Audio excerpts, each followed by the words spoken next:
നമസ്കാരം, പുതിയൊരു വീഡിയോയിലേക്ക് എല്ലാവർക്കും സ്വാഗതം.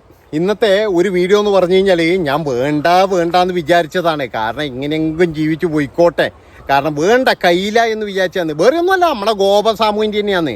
ഈ ഗോപൻ സ്വാമി എന്ന് പറയുന്ന മനുഷ്യൻ അറ്റാക്ക് വന്നിട്ട് എങ്ങനെയോ മരിച്ചതാന്ന്. അതിനെ സമാധിയാക്കി അതിനെ വീണ്ടും എന്ന് പറഞ്ഞാൽ പോസ്റ്റ്മോർട്ടം ചെയ്ത് ഇപ്പോഴെന്താണ് പറയുന്നത് അറിയാം, മരണ സർട്ടിഫിക്കറ്റ് ഒന്നും നമുക്ക് വേണ്ട, എൻ്റെ അച്ഛൻ ദൈവം തന്നെയാണ്, എൻ്റെ അച്ഛനെ കാണാൻ ജാതി മത ഭേദമേനി ആൾക്കാർ ഇവിടെ വരും. എന്നിട്ട് ഇപ്പോഴാണെങ്കിൽ ഒരു പൂച്ചക്കുഞ്ഞു പോലും അങ്ങോട്ട് വരുന്നുമില്ല. അതാണ് ഏറ്റവും വലിയൊരു സങ്കടം എന്ന് പറഞ്ഞു കഴിഞ്ഞാൽ. അപ്പം ഞാൻ ഈ വീഡിയോ എടുക്കാനുള്ള കാരണം എന്താണെന്ന് വെച്ച് കഴിഞ്ഞാൽ, ആ തള്ളിയുണ്ടല്ലോ നമ്മളെ ഗോപൻ സ്വാമീൻ്റെ ഭാര്യ, ആ ഒരു അമ്മമ്മേൻ്റെ ഒരു വീഡിയോ കണ്ടു. അതിൻ്റെ അകത്ത് പറയുന്നത് എന്താണെന്ന് വെച്ച് കഴിഞ്ഞാൽ, ഗോപൻ സ്വാമി തന്നെയാണ്, ഇനി ഒരു ശിവലിംഗ പ്രതിഷ്ഠയിൽ ഈടുണ്ട്. അപ്പോൾ ഈ മറ്റവൻ ചോദിച്ചു, ഈടുന്നാണ് ഇതിൻ്റെ പൈസ വേണ്ടേ, പൈസ ആരെങ്കിലും തരുന്നാണോ എന്ന് ചോദിച്ചേരം പറയുകയാണ്. എൻ്റെ 2 കറവ പശു ഉണ്ടായിരുന്നു, ആ 2നെയും വിറ്റുവാടുന്നു ഈ ഒരു പ്രശ്നത്തിന് വേണ്ടിയിട്ട്. കാരണം ഇതൊക്കെ എന്ന് പറഞ്ഞു കഴിഞ്ഞാൽ തറയാക്കാനും മറ്റേനൊക്കെ എന്ന് പറഞ്ഞാൽ ചിലവില്ലേ. ആ ചിലവ് എന്ന് പറഞ്ഞാൽ അവിടെ കൂടി നിന്ന ഏതെങ്കിലും വേട്ടാവളിയന്മാർ തരുമോ? ഈ ഹിന്ദു ഐക്യവേദി എന്നൊക്കെ പറഞ്ഞിട്ട് കുറേ എണ്ണം ഇങ്ങനെ ഇളക്കുന്നില്ലേ. ഇവന്മാരൊന്നെന്ന് പറഞ്ഞു കഴിഞ്ഞാൽ ഇമാതിരി ഈ പൈസയൊന്നും കൊടുക്കാൻ ഇവന്മാരൊന്നും നിൽക്കൂല. അതുകൊണ്ട് ഇവന്മാർ പൈസ കൊടുക്കാതെ ഇവരെല്ലാം എന്ന് പറഞ്ഞാൽ നൈസിലങ്ങ് പോവുകയും ചെയ്തു. ഇപ്പോഴെന്ന് പറഞ്ഞാൽ പൈസ ഇല്ലാത്തതുകൊണ്ട് 2 കറവ പശുവിനെ അമ്മമ്മേൻ്റെ വിറ്റതാണ്. നിങ്ങളൊന്ന് ആലോചിച്ച് നോക്കിയിട്ട്, ഇനിയും ആൾക്കാർ പോയിട്ട് സംഭാവന കൊടുത്തില്ലെങ്കിൽ ഗോപൻ സ്വാമീൻ്റെ സമാധി അവർ തന്നെ തല്ലിപ്പൊട്ടിക്കുന്നതാണ് എനിക്ക് പറയാനുള്ളത്. പിന്നെ വേറൊരു കാര്യം, ഗോപൻ സ്വാമീൻ്റെ മക്കൾ പറഞ്ഞിട്ടുണ്ട്, അച്ഛനെ പറയുന്നവന്മാരൊക്കെ അനുഭവിച്ചിട്ടേ പോകത്തുള്ളൂ എന്ന് പറയുന്നുണ്ട് കേട്ടോ. ഗോപൻ സ്വാമി തൃക്കണ്ണ് തുറന്നു കഴിഞ്ഞാൽ നമ്മളൊക്കെ ഭസ്മായി പോകുമെന്നാണ് പറയുന്നത്. ഒരു കാര്യം ഞാൻ നിങ്ങളോട് പറയാം, അതായത് നമ്മുടെ ആധുനിക യുഗത്തിൽ പോസ്റ്റ്മോർട്ടം കഴിഞ്ഞിട്ടുണ്ട്. ആ പോസ്റ്റ്മോർട്ടത്തിൽ പറയുന്നത് ഇയാൾ ഹൃദ്രോഗിയായിരുന്നു, 5 or 6 ബ്ലോക്ക് ഉണ്ടായിരുന്നു. അത് മാത്രവുമല്ല, കാലിനൊരു മുറിവുണ്ട്, പ്രമേഹ രോഗിയാണ്. അങ്ങേരുടെ സ്വന്തം രോഗം തന്നെ അങ്ങേർക്ക് ചികിത്സിക്കാനോ അറിയാനോ കഴിഞ്ഞിട്ടില്ല. പിന്നെയാണോ അവിടെ പോയിട്ട് പ്രാർത്ഥിക്കാൻ, രോഗം മാറാൻ വേണ്ടിയിട്ട് നിങ്ങളൊക്കെ പ്രാർത്ഥിക്കുന്നത്? അതുകൊണ്ടാണ് ഞാൻ പറയുന്നത്, ഒരാൾ ദൈവം, അതായത് ഈ ആൾ ദൈവത്തിന് ചവിട്ടിയിട്ട് ഇപ്പം നടക്കാൻ കഴിയാത്തൊരു സ്ഥിതിയാണ്. ഇനിയൊരാൾ ദൈവത്തിനെ കേരളം താങ്ങൂല. അതുകൊണ്ട് ഇതുപോലെയുള്ള അന്ധവിശ്വാസം, മൂഢവിശ്വാസത്തിൽ നിന്നും എല്ലാവരും മാറി നിൽക്കണം എന്നാണ് എനിക്ക് പറയാനുള്ളത്. അതായത് ഗോപൻ സ്വാമി അവിടെ ഇരുന്നോട്ടെ, ഇനി പിന്നെ ചില ആൾക്കാരോട് പോകുന്നവർ പോയിക്കോട്ടെ അല്ലടോ, എന്തിനടോ? അതാണ് ഞാൻ ആലോചിക്കുന്നത്. ഇപ്പോഴവരുടെ ഒരു ലക്ഷ്യം എന്ന് പറഞ്ഞു കഴിഞ്ഞാൽ കൃത്യമായിട്ടും എല്ലാവർക്കും അറിയാം, ഈ ഒരു ഭക്തി എന്ന് പറഞ്ഞു കഴിഞ്ഞാൽ ഒരു ബിസിനസ്സാണ്. അതൊരു ഭയങ്കര ബിസിനസ് തന്നെയാണ്. അത് അവിടെ എന്ന് പറഞ്ഞു കഴിഞ്ഞാൽ എത്ര പൈസ വരും, ഈ ഭണ്ഡാരത്തിൽ എത്ര പൈസ വരും, അതുപോലെ പിരിവ് എത്ര വരും എന്നൊന്നും നമുക്കറിയില്ല. ഒരു 10 പേര് പറഞ്ഞാൽ മതി. ഇപ്പം ഞാനിവിടെ ഒരു മഠം നിർമ്മിച്ചിട്ട് അവിടെ കുറച്ച് ആൾക്കാരെ കൊണ്ട് പറയുന്നത്, ആ മഠത്ത് പോയി കഴിഞ്ഞാൽ ഭയങ്കര സംഭവമായിട്ടായി. എൻ്റെ 2 മക്കളുടെ കല്യാണം കഴിഞ്ഞ് എൻ്റെ 3ാമത്തെ മകനില്ലേ, ഓൻ എണീച്ച് നടക്കാൻ തുടങ്ങി. ഇത്ര നാളെന്ന് പറഞ്ഞാൽ പോളിയോ വന്നിട്ട് തളർന്ന് കിടപ്പായിരുന്നു. ഇങ്ങനെയൊക്കെ പറഞ്ഞിട്ട് ഹിന്ദു അല്ലട്ടാ, ഹിന്ദുക്കൾ മാത്രമല്ല ഞാൻ പറയുന്നത്, ഈ ക്രിസ്ത്യനായാലും ശരി മുസ്ലിം ആയാലും ശരി എന്ന് പറഞ്ഞാൽ അന്ധവിശ്വാസം എന്ന് പറയുന്ന കുറച്ച് ടീമുകളുണ്ട്. ഇവരൊക്കെ എന്ന് പറഞ്ഞാൽ പറഞ്ഞ് പരത്തിയിട്ട് പിന്നീട് എന്ന് പറഞ്ഞു കഴിഞ്ഞാൽ വിശ്വാസികളെ ആക്കുകയാണ്. ഇപ്പോഴെന്ന് പറഞ്ഞാൽ നമ്മൾ ചില രോഗങ്ങൾ കൊണ്ട് പൊറുതിമുട്ടിയിട്ട് ഒന്ന് സഹായിക്കണം എന്നൊക്കെ പറഞ്ഞിട്ട് ഒരുപാട് പേര് ഫേസ്ബുക്കിലും അതുപോലെ ഇങ്ങനെ പോസ്റ്റുകൾ ഇടും. ഈ പോസ്റ്റിൻ്റെ അടിയിൽ വന്നിട്ട് ചില ആൾക്കാർ പറയുന്നത്, ഇന്ന സ്ഥലത്ത് പോകും, അവിടുത്തെ മാതാവ് മാറ്റിത്തരും, ഇവിടുത്തെ പിതാവ് മാറ്റിത്തരും, അവിടുത്തെ ജിന്ന് മാറ്റിത്തരും എന്ന് പറയുന്ന പോലെ നാളെ ചിലപ്പോൾ ഇവർ പറയും ഗോപൻ സ്വാമി മാറ്റിത്തരും എന്ന്. ആലോചിച്ച് നോക്കണം നിങ്ങൾ. ഈ ഗോപൻ സ്വാമീൻ്റെ അടുത്ത് പോയിട്ട് പ്രാർത്ഥിച്ചാൽ മതി എന്ന് പറയൂ. അതുകൊണ്ടാണ് ഞാൻ പറയുന്നത്, ഇതൊക്കെ എന്ന് പറഞ്ഞു കഴിഞ്ഞാൽ ഒരുതരം വിശ്വാസമാണ് ഇന്നത്തെ ഒരു സമൂഹത്തിൽ. പിന്നെന്ന് പറഞ്ഞാൽ ഹിന്ദുക്കളുടെ മുഴുവൻ എന്ന് പറഞ്ഞാൽ അട്ടിപ്പേർ അവകാശമൊന്നും ഇവർക്കൊന്നുമില്ല. ഈ ഹിന്ദു ഐക്യവേദി അല്ലെങ്കിൽ ഹിന്ദുക്കളാണ് ഇതിൻ്റെ അതൊന്നുമില്ല. ഈ ഹിന്ദുക്കളുടെ എല്ലാ അട്ടിപ്പേർ അവകാശമൊന്നുമില്ല. അതൊക്കെ എന്ന് പറഞ്ഞ് കുറച്ച് മൂഢന്മാർ മാത്രമാണ്, അല്ലാതെ എല്ലാവരും ഒന്നും ഇവന്മാരുടെ ഈ ചൊൽപ്പടിക്കൊന്നും നിൽക്കുന്ന ഒരാളൊന്നുമല്ല. അതുകൊണ്ട് ഞാൻ പറയുന്നത്, എൻ്റെ സുഹൃത്തുക്കളെ, നിങ്ങളൊന്നും ഇമാതിരി വിശ്വാസങ്ങളിലൊന്നും പെടരുത്. അതുമാത്രമേ എനിക്ക് പറയാനുള്ളൂ. ഇന്നത്തെ തലമുറയോടും കൂടി ഞാൻ പറയുന്നത്, ഇതുപോലെയുള്ള മൂഢന്മാർ ആവരുത്.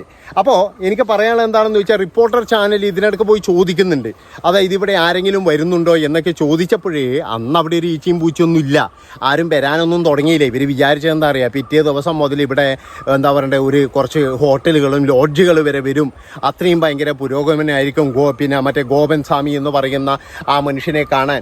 ഒരു കാര്യം നമ്മൾ പറയേണ്ടത് എന്താ വെച്ചാൽ, ആ മനുഷ്യൻ ഒരു ചുമട്ട് തൊഴിലാളിയായിരുന്നു. അവിടെ നിന്നും അദ്ദേഹം എന്ന് പറഞ്ഞു കഴിഞ്ഞാൽ ഒരു 2 or 3 കേസിൽ വരെ പെട്ടിട്ടുണ്ടെന്നാണ് പറയുന്നത്, 6 പേരെയും കയറ്റം. അത് കഴിഞ്ഞിട്ടാണ് ഇങ്ങേര് അവിടെ വന്ന് താമസം ആരംഭിച്ചത്. പിന്നീട് എന്ന് പറഞ്ഞു കഴിഞ്ഞാൽ ഇങ്ങേര് 4 വർഷം 3 വർഷത്തോളം കിടപ്പിലുമായിരുന്നു.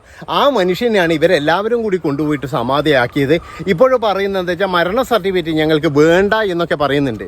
അതൊക്കെ ഏതായാലും മേടിച്ചാലും മേടിച്ചില്ലെങ്കിലും കുഴപ്പമൊന്നുമില്ല. കാരണം സ്വത്ത് വീതം വെക്കും എങ്ങനെയായാലും ഈ സാധനം മേടിക്കും എന്നുള്ള കാര്യത്തിൽ യാതൊരു സംശയവും വേണ്ട. അപ്പോൾ ഈ സ്വാമിയുടെ മക്കൾ നല്ല അഹോരാത്രം പണിയെടുക്കുന്നുണ്ട്. അവർക്ക് ഇതുപോലെ ആൾക്കാർ അവിടെ കൊണ്ടുവരാൻ വേണ്ടിയിട്ട്. പക്ഷെ ആരും അവിടെ ഇതുവരെ അങ്ങോട്ട് തിരിഞ്ഞു നോക്കിയിട്ടില്ല. ഒരുപാട് പേർക്കെന്ന് പറഞ്ഞാൽ കാര്യങ്ങളെല്ലാം മനസ്സിലായിട്ടുണ്ട്. പിന്നെ അതുകൊണ്ടാണ് ഞാൻ പറയുന്നത് ഇനിയിപ്പോൾ അവിടെ പ്രതിഷ്ഠയും പീഠവും ഇതൊക്കെ ഉണ്ടെന്നാണ് പറയുന്നത്. അതൊന്നും നമുക്ക് പ്രശ്നമല്ല. കാരണം നമ്മുടെ നാട്ടിൽ എന്ന് പറഞ്ഞാൽ എവിടെ വേണമെങ്കിലും അമ്പലം പണിയാം, എവിടെ വേണമെങ്കിലും എന്തും പണിയാം. പക്ഷേ ഇതുപോലുള്ള ആഭാസം കാണിക്കരുത്. അതായത് ഒരു മനുഷ്യൻ കൊണ്ടുപോയിട്ട് സമാധിയാക്കി എന്നൊക്കെ പറഞ്ഞിട്ട് നിങ്ങൾ വെച്ചോ. ഇപ്പോൾ പല സ്ഥലങ്ങളിലെന്ന് പറഞ്ഞാൽ പലതരത്തിലുള്ള ആചാരങ്ങളുണ്ട്. അതായത് ചില ആചാരങ്ങൾ എന്ന് പറഞ്ഞു കഴിഞ്ഞാൽ അവരെ ഈ ഇരുത്തിയിട്ട് സംസ്കരിക്കുന്ന രീതിയുണ്ട്. അതുപോലെ തന്നെ കിടത്തിയിട്ട് സംസ്കരിക്കുന്ന രീതികളുണ്ട്. പിന്നെ പള്ളി, ഇപ്പോൾ ക്രിസ്ത്യൻ പുരോഹിതന്മാരൊക്കെ എന്ന് പറഞ്ഞാൽ പള്ളീൻ്റെ അകത്ത് തന്നെ ഈ അടക്കുന്ന സംഭവങ്ങളുണ്ട്. അങ്ങനെയുണ്ട്. പിന്നെ എന്ന് പറഞ്ഞാൽ അങ്ങനെ ഒരുപാട് ഈ ഹിന്ദുക്കളായാൽ തന്നെ എന്ന് പറഞ്ഞാൽ ചില മഠത്തിൽ മഠാധിപതിയൊക്കെ മരിച്ചു കഴിഞ്ഞാൽ അവരൊക്കെ എന്ന് പറഞ്ഞാൽ ഇതുപോലെ അടക്കുന്ന സംഭവമൊക്കെ ഉണ്ട്. ഇതൊക്കെ നിങ്ങൾ നടത്തിക്കോ, അതൊന്നും കുഴപ്പമില്ല. പക്ഷേ തോന്നിയവാസം കളിക്കാണ്ടിരുന്നാൽ മതി. ഇതുപോലെ ഈ സമാധി എന്നൊക്കെ പറഞ്ഞിട്ട് മനുഷ്യന്മാരെ പറ്റിക്കുന്ന പരിപാടി നടത്തരുത്. കാരണം അയാൾ നല്ലൊരു മനുഷ്യനാണ്, ഇല്ലെങ്കിൽ പിന്നെ വർഷങ്ങളോളം തപസ് ചെയ്ത് നല്ല പൂജയും കാര്യങ്ങളൊക്കെ ചെയ്ത ഒരാളാണെങ്കിൽ ഒരു കുഴപ്പവുമില്ല. പക്ഷെ ഇമാതിരി തോന്നിയവാസങ്ങൾ കളിച്ച് ഇങ്ങനെ നടക്കുമ്പോഴില്ലേ, അതെന്ന് പറഞ്ഞാൽ ജനങ്ങൾക്ക് ഒരിക്കലും എന്ന് പറഞ്ഞാൽ അക്സെപ്റ്റ് ചെയ്യാൻ കഴിയില്ല. അങ്ങനെയുള്ള ഒരു സമൂഹത്തെ നമ്മൾ ഒരിക്കലും വാർത്ത് എടുക്കരുത് എന്നാണ് എനിക്ക് പറയാനുള്ളത്. എന്താണെന്ന് വെച്ചാൽ ഇത് വളർന്നു വരുന്ന തലമുറയ്ക്ക് എന്ന് പറഞ്ഞു കഴിഞ്ഞാൽ ഭയങ്കര അരോചകമായി തീരും. അതാണ് ഇപ്പോൾ തന്നെ എന്ന് പറഞ്ഞാൽ ആൾ ദൈവങ്ങളുടെ കൂട്ടങ്ങൾ തന്നെ ഇങ്ങനെ ഇറങ്ങിയിട്ടുണ്ട്. ഇത് നമ്മുടെ നാട്ടിൽ ഇതിനെ കൊണ്ട് യാതൊരു ഗുണവുമില്ല. നമ്മുടെ നാട് എന്ന് പറഞ്ഞു കഴിഞ്ഞാൽ പഴയ ഇതിലേക്ക് തിരിച്ചു പോവുകയാണ് ചെയ്യുക. അപ്പോൾ ചില ആൾക്കാർ പറയുന്നത് ഇത് ഹിന്ദുക്കൾക്ക് മാത്രമുള്ള ഇതൊന്നുമല്ല.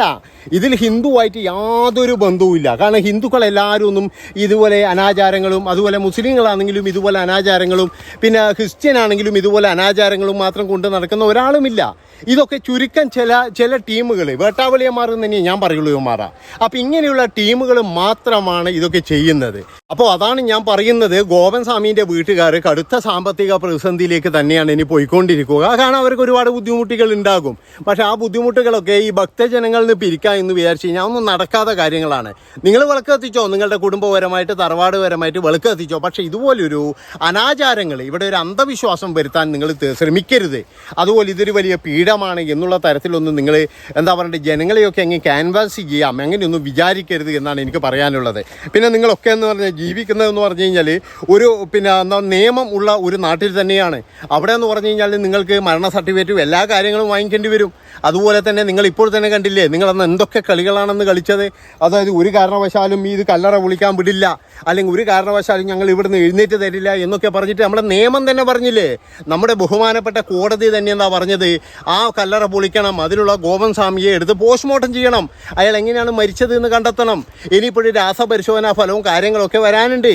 അപ്പോഴും ചിലപ്പോഴെന്ന് പറഞ്ഞാൽ എന്തെങ്കിലും തരത്തിലുള്ള ഒരു കാര്യം കണ്ടു കഴിഞ്ഞാൽ ഗോപൻ സ്വാമീൻ്റെ മക്കളുടെ കാര്യം കട്ടപ്പോകുകയാണ്. അതേ എനിക്ക് പറയാനുള്ളൂ. കാരണം എന്താ വെച്ചാൽ നമ്മുടെ ഈ ശാസ്ത്രം, കോടതി, അവിടെയൊന്നും പറഞ്ഞാൽ ദൈവം അല്ലെങ്കിൽ മറ്റേ ശക്തി, പരാശക്തി എന്നൊന്നും പറഞ്ഞിട്ടൊന്നും ഒരു കാര്യവുമില്ല. അവിടെ നിയമം പോലെയുള്ളൂ. അതിൻ്റെ ബഹുമാനപ്പെട്ട നാട്ടുകാരോട് ഞാൻ പറയുകയാണ്, എൻ്റെ ഭക്തജനങ്ങളോട് ഞാൻ പറയുകയാണ്, ആവശ്യമില്ലാത്ത ഒരു ഭക്തി എടുത്തിട്ട് നിങ്ങൾ ആരും കയ്യിൽ വെക്കരുത് എന്ന് മാത്രമാണ് എനിക്ക് പറയാനുള്ളത്. അല്ലാതെ ഗോപൻ സ്വാമിയോടോ ഗോപൻ സ്വാമിയുടെ കുടുംബത്തോടോ എനിക്ക് യാതൊരുവിധ ദേഷ്യവുമില്ല. പക്ഷെ ഭക്തി എന്ന് പറഞ്ഞു കഴിഞ്ഞാൽ നമ്മൾ അതിന് ഒരു പവിത്രതയുണ്ട്. അത് ഇതുപോലെ നിങ്ങൾ കളഞ്ഞു കുളിച്ചിട്ട് മനുഷ്യന്മാരെടുക്കാവുന്ന നാണം കെടുത്ത് ഒരു കോമാളി സ്റ്റൈല് ആകരുത് എന്ന് മാത്രമാണ് എനിക്ക് പറയാനുള്ളത്. ഇനി ഞാൻ ഈ വീഡിയോ ആയിട്ട് വരത്തില്ല. ഇനി ഇതുപോലെ എന്തെങ്കിലും നമ്മുടെ എന്താ പറയേണ്ടത് ഇങ്ങനെയുള്ള എന്തൊക്കെ ഇളക്കി കഴിഞ്ഞാൽ അപ്പോഴും വരും എന്നുള്ളതാണ്. അപ്പോൾ അനാവശ്യമായിട്ടൊന്നും ഇനി ഗോപൻ സ്വാമീൻ്റെ വീഡിയോയിൽ നിന്നും നമ്മൾ വരില്ല. അപ്പോൾ ഇത്രയും പറഞ്ഞുകൊണ്ട് ഈ ഒരു വീഡിയോ ഇവിടെ വെച്ച് വൈൻഡപ്പാണ്. ഇഷ്ടപ്പെട്ട് കഴിഞ്ഞാൽ ഒന്നും നോക്കണ്ട മക്കളെ, നിങ്ങൾ ഒരു ലൈക്ക്, അതുപോലെ ഒരു കമൻറ്റ് എനിക്ക് തന്നേ തീരും. ഞാൻ ഇത്രയും എഫർട്ട് എടുക്കുന്നില്ല. അതുകൊണ്ട് തന്നെ നിങ്ങളുടെ ഒരു ലൈക്ക് അത് നിങ്ങൾ ചെയ്യാതെ പോകരുത്. നന്ദി, നമസ്കാരം.